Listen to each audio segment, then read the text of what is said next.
House prices in the UK are rising at their fast rate in nearly 2 years. The increase in house price in the UK, as described by Nationwide, reflect a combination of lower mortgage rates and rising incomes, which have improved affordability for buyers, despite the fact that the average home price is still 2% lower than the all-time high recorded in 2022.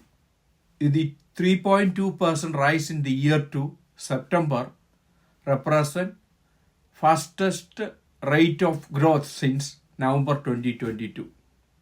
Northern Ireland, in particular, has seen the largest jump in property price. This trend suggests that recent reduction in mortgage rates during August and September are giving buyers more purchasing power, which is contributing to the rapid growth in house prices.